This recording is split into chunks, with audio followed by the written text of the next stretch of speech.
os irmãos abrirem a carta de Tiago, a carta de Tiago, no capítulo 5.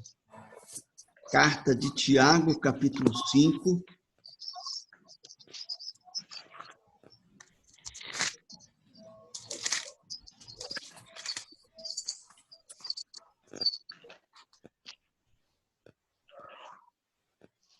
E nós vamos ler do versículo 7 até o versículo 18. Tiago, capítulo 5, Tiago, capítulo 5, versículo 7 até o versículo de número 18. E a palavra de Deus, ela nos fala assim: Sede, pois, irmãos, pacientes até a vinda do Senhor. Eis que o lavrador aguarda com paciência o precioso fruto da terra, até receber as primeiras e as últimas chuvas. Sede vós também pacientes e fortalecei o vosso coração, pois a vinda do Senhor está próxima. Irmãos, não vos queixeis uns dos outros, para não serdes julgados. Eis que o juiz está às portas. Irmãos, tomai por modelo no sofrimento e na paciência os profetas, os quais falaram em nome do Senhor.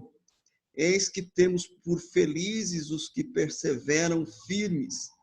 Tende ouvidos da paciência de Jó, e vistes que fim o Senhor lhe deu, porque o Senhor é cheio de terna misericórdia e compassivo. Acima de tudo, porém, meus irmãos, não jureis nem pelo céu, nem pela terra, nem por qualquer outro voto, antes seja o vosso sim, sim, e o vosso não, não, para não cairdes em juízo. Está alguém entre vós sofrendo? Faça oração. Está alguém alegre? Cante louvores. Está alguém entre vós doente? Chame os presbíteros da igreja, e estes façam oração sobre ele, ungindo-o com óleo em o nome do Senhor. E a oração da fé salvará o enfermo, e o Senhor o levantará, e se houver cometido pecados, ser-lhe-á perdoados. Confessai, pois, os vossos pecados uns aos outros, e orai uns pelos outros, para serdes curados. Muito pode, por sua eficácia, a súplica do justo. Elias era homem semelhante a nós, sujeito aos mesmos sentimentos, e orou com instância para que não chovesse sobre a terra. E por 3 anos e 6 meses não choveu. E orou de novo, e o céu deu chuva, e a terra fez germinar os seus frutos. Então, a palavra de Deus, ela é muito clara em nos lembrar de que a vinda do Senhor está próxima e que, enquanto o aguardamos, nós devemos ser pacientes, vivendo a vida cristã como ela deve ser vivida e vivendo em intercessão uns pelos outros, clamando para que Deus nos abençoe, nos sustente, né? E como diz o irmão de Jesus, muito pode, por sua eficácia, a oração do justo, né? Nós somos justos porque Cristo nos justificou. E ele fala do valor e da importância de nós estarmos orando, clamando a Deus. Então, nós devemos, nesse momento de quarentena, enquanto aguardamos o término de toda essa situação e aguardamos também a vinda de Cristo Jesus, nosso desejo é que essa vinda seja breve, ele volte, e enquanto isso não acontece, nós devemos caminhar de joelhos, em oração, na presença do nosso Deus, clamando pelo seu favor, pela sua misericórdia, pela sua bondade e pelo seu cuidado. Então, vamos orar neste instante. Eu vou pedir 2 orações neste instante. Vou pedir para a nossa irmã Cida Moraes, né, estar orando, e depois o nosso irmão William. Os nossos dois irmãos estarão orando ao Senhor neste momento, pedindo as bênçãos de Deus sobre a vida da nossa igreja. Vamos orar então. Nossa irmã Cida, depois o nosso irmão William. Senhor, nosso Deus, nosso Pai, muito obrigado a Deus, porque Tu nos concede, Senhor, o privilégio de estar na Tua presença, Senhor, mesmo que virtualmente, ó Deus, e nós te agradecemos por isso, ó Pai. Te agradecemos pelo alimento, te agradecemos pelos dias que temos, ó Deus, dias bonitos, ó Pai, mas infelizmente não estamos na Tua casa, Senhor, mas pela tecnologia, Senhor, nós podemos estar juntos, Senhor, esses dias em que estamos de quarentena. Muito obrigada por tudo que Tu nos dás. Te pedimos, ó Deus, que Tu venha abençoar este culto, Senhor, culto de doutrina, abençoando o reverendo Walter, Senhor, também juntamente com a família dele, ó Pai. E te pedimos, ó Deus, que Tu esteja com cada um de nós, Senhor. Te pedimos uma bênção para os enfermos, ó Deus, especialmente os enfermos do Covid-19, Senhor, abençoe cada um, ó Deus, porque nós temos visto que há muitas pessoas que estão depressivas, ó Pai, e te pedimos, ó Deus, a Tua bênção sobre cada um, Senhor. Muito obrigada por tudo que Tu nos dás, ó Deus. Dê-nos paciência, dê-nos fé e que nós nos voltemos apenas para Ti, Senhor, porque Tu és nosso Deus, único Deus santo e verdadeiro que nos protege, nos guarda, nos abençoe e nos dá salvação em Cristo Jesus. Obrigada pelos meus irmãos aqui presentes, Senhor. Abençoa a vida de cada um, ó Deus. Livra-nos do mal, Senhor, e esteja conosco, Senhor.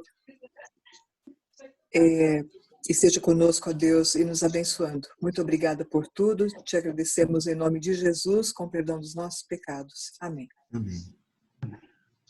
Senhor Deus e Pai, na mesma fé da nossa igreja, da nossa irmã, nós queremos continuar na Tua presença, Senhor, e que venhamos aprender a Tua palavra. Neste momento, nesta noite, o Senhor conhece o desejo de cada coração que está aqui. Muitos não entraram nessa live, mas o Senhor conhece o coração e que o Senhor venha tocá-los.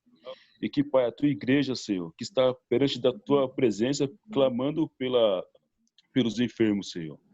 Então nós queremos pedir para Ti, Pai, com o perdão de nossos pecados, porque nós somos falhos, somos pecadores, ó Senhor. Mas o Teu sangue nos purifica de todo o pecado. E graças a Ti por isso, ó Senhor. Nós queremos te agradecer por essa aula que vamos ter agora com o nosso pastor. Mais uma vez que o Senhor venha abençoar a sua casa, a sua família, a saúde de todos, os membros da nossa igreja, Senhor. E essas pessoas que estão nos hospitais precisando de um milagre.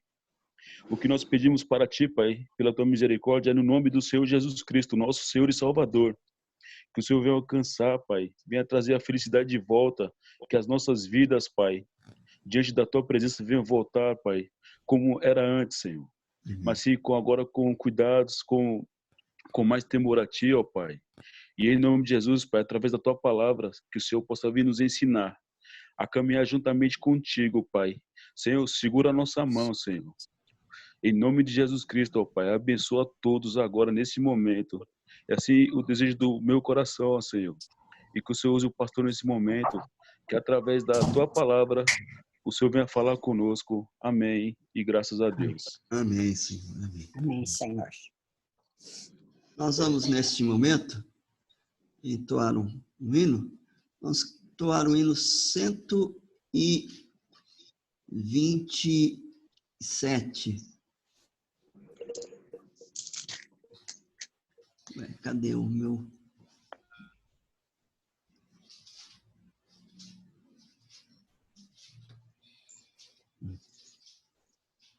Só um segundinho, irmãos.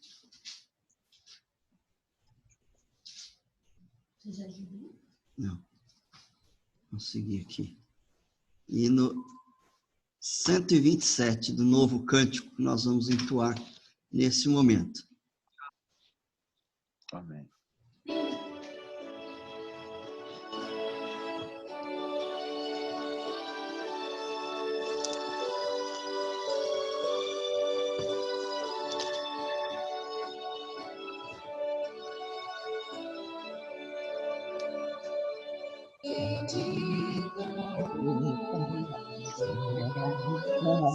Coração que a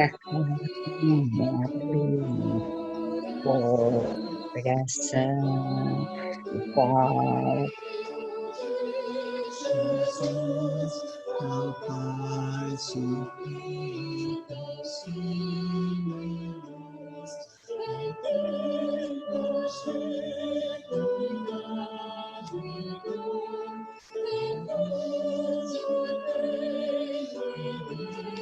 Senhor, exemplo aqui da tentação, e tira adoração, exemplo aqui da tentação, e tira adoração.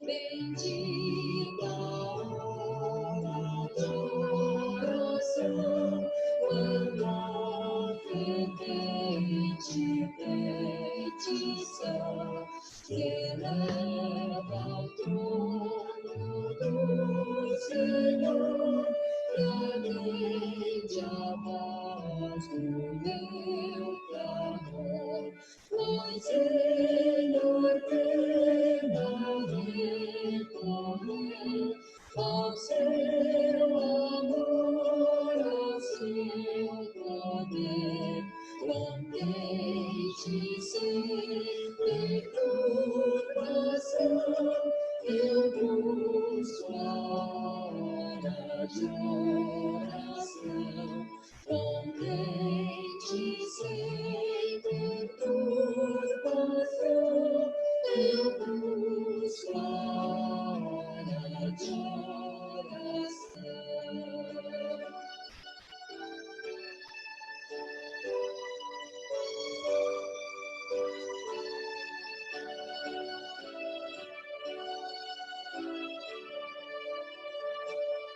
Bendita hora de oração, de santa paz e comunhão, desejo encontrar minha chão, com fé constante humilde orar, que vem no resplendor de Deus, da glória dos mais altos céus, lembrar-me com gratidão das almas suaves de oração, lembrar-me com gratidão das almas suaves de oração.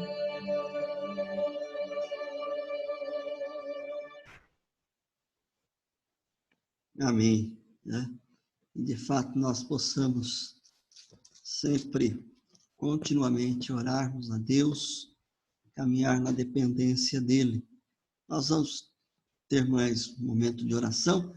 Algum irmão tem algum pedido de oração para fazer nesse momento? O momento é oportuno. Alguém tem algum pedido? Né? Lembrar do amigo do William, o André e a esposa dele. O André já esteve visitando a nossa igreja umas duas vezes, né? Então, estão com suspeita de coronavírus, então vamos estar orando pela vida deles. Eles são da Igreja Batista, tá? São nossos irmãos na fé.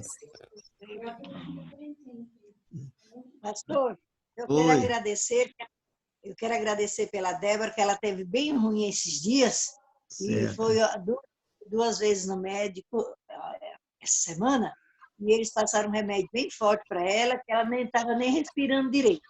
Então, para cá, ela já está bem melhor, graças a Deus. Por isso, quero agradecer. Amém. Não é corona não, viu? Tá bom. Não é coronavírus, não. Tá bom. Graças a Deus. Ainda bem, né? Damiana está pedindo para a gente orar pelo fim da quarentena. Amém. Amém. Concordo. Cida? Em nome de Jesus. Pastor,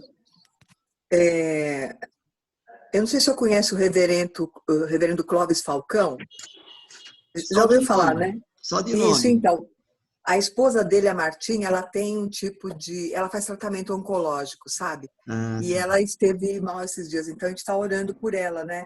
E também, pastor, pela Sandra, que é irmã da Solange lá de Itaquera. Tá. Ela teve um AVC e não está, assim, reagindo muito, né?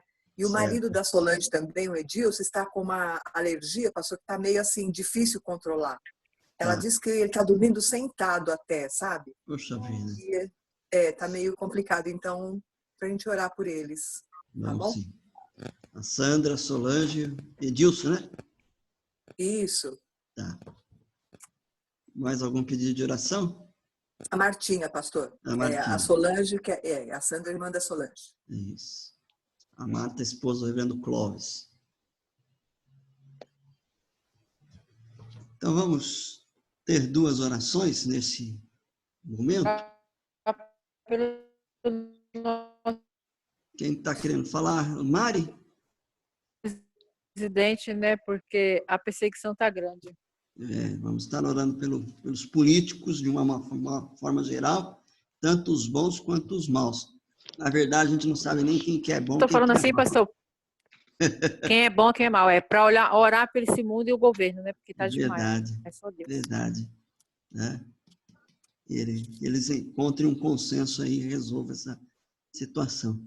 Então, vamos ter mais duas orações Estão complicando tudo, né? nesse momento. Então, eu vou pedir para que a nossa irmã Monique e depois a dona Nair Bronzelli nos dirija a Deus em oração. Vamos orar com a Monique e depois a dona Nair. Querido Deus, eterno Pai, nós te agradecemos, Senhor, por este momento que estamos aqui, ó Pai, mesmo sendo virtualmente, Senhor. Verdade. Neste momento de intercessão, Senhor, queremos colocar os pedidos e agradecimentos que foram feitos pelos irmãos, Senhor. Nós te pedimos, Senhor, pelo André e a esposa, Senhor, que estão com suspeita de coronavírus, ó Pai. Que eles possam, Senhor, confiar em Ti, Senhor. Que seja feita a Tua vontade na vida deles, ó Pai. E que nesse momento, Senhor, eles tenham a certeza, Senhor, que apesar das circunstâncias, o Senhor está no controle de todas as coisas, ó Pai. Eu também te peço pelos outros irmãos que estão enfermos, a Martinha, o irmão Edilson, eu te agradeço pela irmã Débora, que também se recuperou de saúde, Senhor. Te agradecemos, ó Pai, por esta bênção, Senhor. Eu também te peço, Senhor, que pelo governo, ó Pai, do nosso país, Senhor, que eles possam ter sabedoria, Senhor, para tomar as decisões, ó Pai. Eu te agradeço por cada irmão que está aqui presente, Pai querido. Tudo isso eu te peço e te agradeço em nome do teu Filho amado Jesus. Amém. Amém. Santíssimo Deus e eterno Pai, diante do teu trono de graça, estamos nós prostrados, ó Deus, para em primeiro lugar te agradecer pela salvação de Cristo Jesus, te agradecer pelas bênçãos que temos recebido das suas mãos. Somos tão indignos, tão pecadores, mas a sua misericórdia tem que ser chegado até as nossas vidas. Ó Deus querido, abençoe de uma forma especial a nossa igreja de Sapopemba.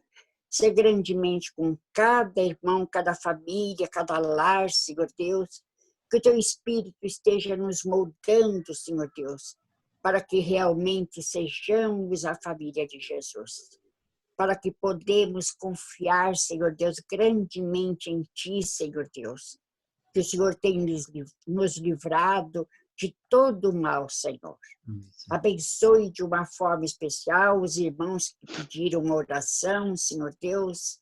Seja com cada um deles, com cada leito de enfermidade, afofando a cama, tirando a dor, o sofrimento, Senhor Deus. Restaura estas vidas segundo a Tua graça e a Tua misericórdia. Ó Deus querido, ó Deus bendito, seja grandemente com o nosso país, ó Deus. Abençoe de uma forma especial, Senhor Deus, o nosso presidente, a comissão que trabalha com ele, Senhor Deus, ser com os vereadores, ser com o nosso prefeito, com o nosso governador, Senhor Deus. Dê entendimento a cada um deles, Senhor Deus, que esta nação possa ser chamada a nação do Senhor Jesus. Tenha misericórdia, Senhor Deus, de cada vida, ó Pai, que tem te buscado em oração. Santifica-nos, ó Deus, da tua verdade. Ensina-nos, ó Pai, a viver de conformidade com os teus preceitos, com as tuas leis, com união, com amor fraternal, ó Deus. Abençoe grandemente as nossas crianças que estão sendo educadas nos teus retos e certos caminhos, ó Deus. Fortalece elas para que nunca venham desviar, Senhor Deus. Que elas sejam conduzidas por ti para a honra e glória do teu nome. Obrigado a Deus por tudo que tem nos dado, Senhor. Em nome de Cristo Jesus que nós oramos. Amém, Senhor. Amém. Nós vamos então passar ao nosso estudo. Nós estamos tratando sobre as marcas do verdadeiro discípulo, as marcas de um discípulo de Cristo. Esse é o nosso tema que nós temos abordado e tratado. E hoje nós vamos caminhar para mais um tema que nós queríamos abordar. Hoje nós vamos ver discípulo, um atleta. Então, a vida cristã, a vida de discipulado, é baseada na ilustração de um atleta, de uma competição esportiva. Quando nós olhamos o texto lá na primeira carta de Paulo aos Coríntios, no capítulo 9, nos versículos 24 a 27, Paulo vai comparar a vida do cristão, ou a vida cristã, com uma competição atlética, uma competição esportiva, provavelmente tendo em mente os jogos istmicos, que eram uma espécie de os jogos que se comparavam aos Jogos Olímpicos que se realizavam na Grécia. Ali em Corinto também haviam estas Olimpíadas, os Jogos Istmicos, assim denominado. Tendo isso em mente, Paulo vai escrever àqueles irmãos e vai dizer: não sabeis vós que os que correm no estádio, todos na verdade correm, mas só um leva o prêmio? Correi de tal maneira que o alcanceis. Todo atleta em tudo se domina. Aqueles para alcançar uma coroa corruptível, nós, porém, a incorruptível. Assim corro também eu, não sem meta, assim luto, não como desferindo golpes no ar, mas esmurro o meu corpo e o reduzo à escravidão, para que, tendo pregado a outros, não venha eu mesmo a ser desqualificado. Então, é isto que Paulo nos diz, 1 Coríntios 9, 24 a 27. Esse é o texto que nós separamos para a nossa meditação nesta noite. Então, se nós observarmos algumas coisas importantes, Paulo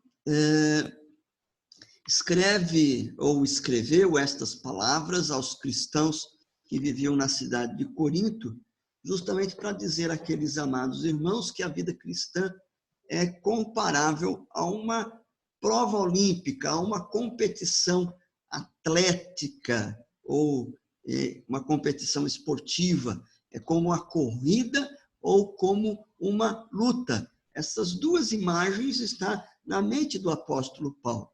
Paulo vai dizer que há um prêmio para o vencedor e o que está à prova na vida cristã é muito mais valioso do que a prata, o ouro, ou do que o louro, que naquela época não se premiava com a prata e o ouro como nós fazemos atualmente, mas com o louro na cabeça, né? Então, ele vai dizer que o prêmio é muito mais valioso do que a medalha olímpica que nós conquistamos. Está em jogo a questão, a nossa vida eterna, a nossa salvação eterna. Ele vai nos lembrar que a vida eterna está atrelada à forma como nós corremos. Ou seja, a maneira como nós vivemos, a maneira como nós nos comportamos na jornada do nosso dia a dia, é que vai determinar a realidade da nossa eternidade. Então, quando nós lemos as palavras de Paulo àqueles irmãos, nós vamos concluir que a vida não é um jogo sem consequências eternas, né? Pelo contrário, a maneira como nós procedemos aqui vai apontar-nos a realidade da nossa eternidade, né? Um certo pregador escreveu um livro intitulado Depois da Morte, o quê? E ele diz, olha, ninguém pode pensar que depois que morrer, ele vai poder ter uma vida com Deus, se esta vida com Deus ele não cultivou agora, no tempo oportuno, no tempo presente. É isso que ele vai dizer. Então, o que nós vamos colher lá depois é resultado direto da maneira como nós estamos vivendo neste mundo. Nós deparamos-nos com a realidade que a maneira como nós vivemos as nossas vidas aqui e agora, portanto, tem sim consequências eternas, né? E é um princípio claro da palavra de Deus. A palavra de Deus ela vai dizer o seguinte, que nós colhemos aquilo que nós plantamos. Portanto, se nós não estivermos cultivando uma vida com Deus no tempo presente, não devemos almejar que no depois da morte nós teremos esta vida com Deus. O reverendo John Piper vai dizer o seguinte, a vida é uma prova para você revelar a fonte da sua força. Quem é que sustenta a sua vida? Se é Deus ou se é você ou os homens? A vida não é uma prova para você revelar o poder e a capacidade da sua inteligência para conhecer e absorver a verdade. A vida é uma prova para você experimentar o poder da graça de Deus que revela a verdade. A vida não é uma prova para você demonstrar o poder da sua vontade para fazer boas escolhas. A vida é uma prova que revela como a beleza de Cristo nos cativa e nos constrange a correr e a combater para a glória de Deus. Então, ele vai nos lembrar disso que nós estamos falando até agora. A maneira como nós vivemos, se nós estamos de fato ocupados com a glória de Deus ou não, vai determinar depois a nossa eternidade. Então, fica muito claro que a vida cristã, ela é uma competição, ela é uma prova olímpica, por isso que nós devemos descrever o discípulo como um atleta. Quando nós pensamos a respeito dessa figura, a figura de um atleta numa disputa olímpica, duas características que eu gostaria de destacar nesta noite para que nós pudéssemos refletir. A primeira destas características é que o atleta ele é alguém disciplinado, né? De maneira que nós, se queremos ser vitoriosos na vida cristã, precisamos também ter disciplina. Então, o que é que vem na tua mente quando você ouve a expressão nós precisamos ter disciplina? Às vezes, as pessoas se assustam com a ideia de disciplina, achando que disciplina é algo que vai nos prejudicar, vai nos forçar a produzir mudanças, ou talvez qualquer coisa que não seja agradável. Mas, na verdade, não é. A disciplina principalmente pensando na figura do atleta, implica num treinamento rigoroso, num controlar da alimentação, controlar o tempo, controlar o peso, controlar o momento de treinamento. Então, nós precisamos disciplina para realizarmos todas estas coisas.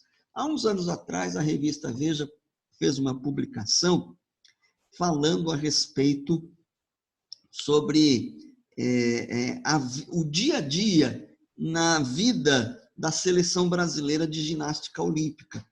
Então, o artigo dizia o seguinte, abre aspas, o treino começa pontualmente 8 horas. As ginastas fazem aula de balé até às 9. Às 9h30, começam a série de exercícios. Após o primeiro período de treinos, as ginastas almoçam às 12 horas. O cardápio é composto de frango com salada. As que estão acima do peso são obrigadas a fazer uma refeição diferenciada, sob a vista dos técnicos. Às 13h15, as atletas têm aulas particulares nas próprias dependências do ginásio, onde realizam os treinos. Antes do segundo período de treinos, as ginastas são obrigadas a se pesar, às 15 horas. São 3 pesagens por dia, de manhã, à tarde e à noite. Às 18 horas, findam os treinamentos e dá-se início à fisioterapia, pois muitas atletas sentem dores e recebem anti-inflamatórios. Finalmente, às 19 horas, as atletas vão à faculdade. Então, quando a gente fala em disciplina, a gente tem em mente essa disciplina atlética de saber a hora de treinar, a hora de estudar, a hora de alimentar, o que alimentar, como se alimentar, né? Então, nós vamos verificar que na vida cristã isso não é diferente e nós precisamos aprender a exercer as disciplinas necessárias para que a gente possa desenvolver a vida cristã como ela deve ser desenvolvida. Quais são as disciplinas que nós precisamos praticar para que, de fato, sejamos vitoriosos? Algumas destas disciplinas, obviamente eu não coloquei todas, mas as principais primeiro, o estudo e a meditação da palavra de Deus. Então, nós precisamos fazer esse exercício diário, contínuo, afinal, a palavra de Deus, ela nos é o alimento necessário. Bem-aventurado o homem que não anda no conselho dos ímpios, não se detém no caminho dos pecadores, nem se assenta na roda dos escarnecedores. Antes, o seu prazer está na lei do Senhor, e na sua lei medita dia e noite. Então, é um exercício que nós precisamos desenvolver e sermos disciplinados na busca da compreensão, no estudo, na reflexão, daquilo que Deus tem para cada um de nós por meio da sua palavra. Não nos esqueçamos que a Bíblia é quem nos orienta, nos guia na vida cristã. Daí a necessidade de nós nela meditarmos continuamente. Depois, um outro exercício que nós precisamos desenvolver é a oração. Jesus vai nos ensinar justamente a respeito desta necessidade. Se nós formos lá em Mateus capítulo 6, versículo 6, Jesus vai nos ensinar como é que nós devemos orar. Tu, porém, quando orares, entra no teu quarto e, fechada a porta, orarás a teu Pai que está em secreto, e teu Pai que vem em secreto te recompensará. Então, além da reunião de oração, a qual nós participamos coletivamente, nós precisamos ter os nossos momentos em que podemos nos colocar diante da presença de Deus para falar com Ele, lançar sobre Ele as nossas ansiedades, as nossas inquietações e nos aquietarmos também na sua presença em oração silenciosa para ouvir aquilo que Ele tem a nos dizer. Então, estudo, leitura, meditação da palavra, oração, desenvolvendo uma intimidade com Deus, a prática do jejum. Quando jejuardes, não vos mostreis contristados como os hipócritas, porque desfiguram o rosto com o fim de parecer aos homens que jejuam. Em verdade vos digo que eles já receberam a recompensa. Tu, porém, quando jejuares, unge a cabeça, lava o rosto, com o fim de não parecer aos homens que jejuas, e sim ao teu Pai em secreto, e teu Pai que vê em secreto te recompensará. É uma boa leitura para a questão do jejum. É um livro do John Piper, Com Fome de Deus, né? Nós devemos lembrar que o jejum deve ser praticado para expressar a necessidade que nós temos de Deus e o desejo de vivenciarmos os valores do reino. Então, a prática do jejum não carrega em si nenhuma virtude inerente, não é algo mágico, mas é uma representação do nosso estado interior, né? Como as palavras do salmista: a minha alma tem sede de ti, meu corpo te almeja como terra árida, exausta, sem água. O jejum é mostrar a Deus que humildemente nós esperamos por Ele. Nós buscamos a intervenção dEle na nossa vida, na nossa história, e para que Ele nos molde a imagem do nosso Senhor Jesus Cristo. Então, como um atleta, o discípulo deve fazer a prática dos exercícios espirituais, assim como o atleta faz os seus exercícios físicos, para que ele possa ser vitorioso ao longo da sua jornada na vida cristã. Nós precisamos lembrar disto e apontar para esta grande verdade. Um segundo aspecto que eu queria chamar a atenção de vocês é porque eles, não só os atletas possuem disciplina, mas eles possuem perseverança. São duas qualidades que nós, como discípulos de Jesus, devemos ter: disciplina e perseverança. É interessante que um certo pastor disse o seguinte: a corrida da vida cristã, a corrida da vida, tem consequências eternas, não porque sejamos salvos pelas obras ou por aquilo que fazemos ou deixamos de fazer, mas porque Cristo nos salvou de obras mortas para servirmos com paixão e perseverança olímpica ao Deus vivo e verdadeiro. A corrida da vida tem consequências eternas, não porque a graça é anulada pela maneira como corremos, mas porque a graça é verificada pela maneira como nós corremos, né? É interessante nós observarmos aquilo que a palavra de Deus nos ensina a respeito da perseverança. Na carta aos Hebreus, no capítulo 10, versículo 38, o autor daquela epístola vai dizer: todavia o meu justo viverá pela fé, e se retroceder, nele não se compraz a minha alma. Então, é ele falando: olha, Deus não tem prazer naquele que retrocede, né? Nós fomos feitos para viver pela fé, crendo nas promessas de Deus, mesmo enfrentando lutas no decurso desta jornada, sem esmorecer, sem desanimar, porque nós temos um alvo, temos um objetivo, e este objetivo, que é a vitória em Cristo Jesus, já nos foi alcançada. Então, nós corremos para uma vitória que é certa, onde todo verdadeiro cristão será premiado.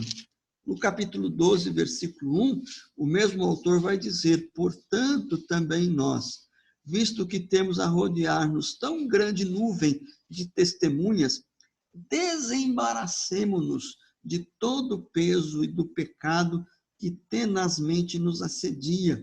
Corramos com perseverança a carreira que nos está proposta, né? Então, nós precisamos nos desvencilhar, não só do pecado, mas de tudo aquilo que possa impedir o progresso da nossa jornada cristã. Tirar todo o peso. Existem, às vezes, coisas que são boas na nossa vida, mas as coisas boas não podem ser colocadas no lugar das coisas que são excelentes. A excelência é uma vida com Deus, é o exercício das práticas espirituais, e estas coisas não podem ser deixadas de lado, né?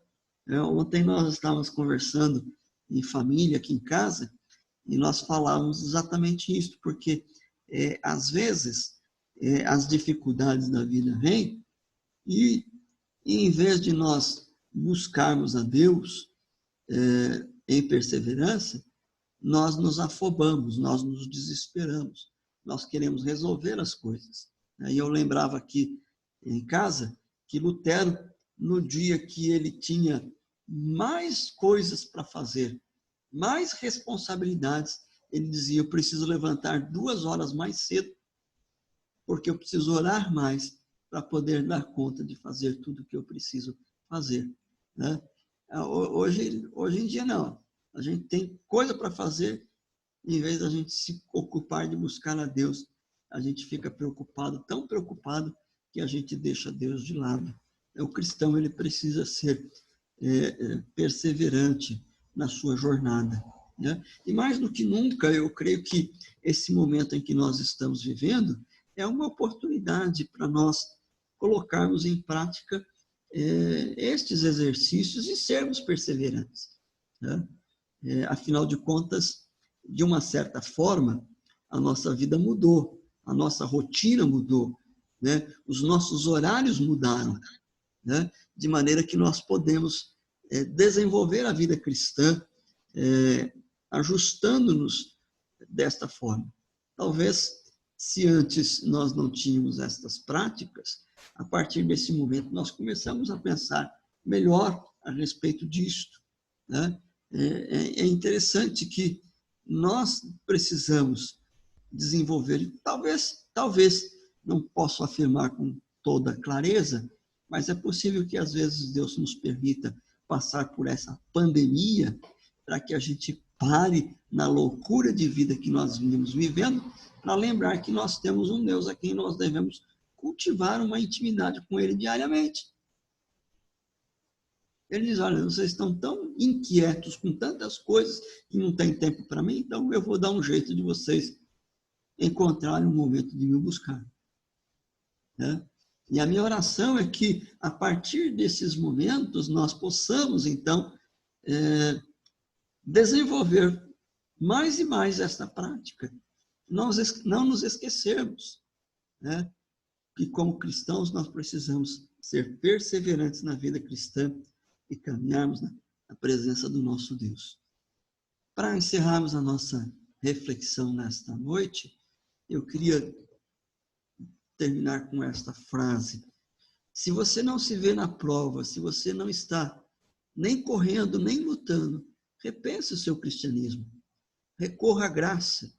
Se você se sente fraco na corrida e na luta, clame pela graça de Deus em Jesus Cristo, pois Ele é o autor e consumador da fé e nos faz perseverar. Se você está desencorajado, busque o estímulo no exemplo de homens e mulheres de fé, de ontem e de hoje.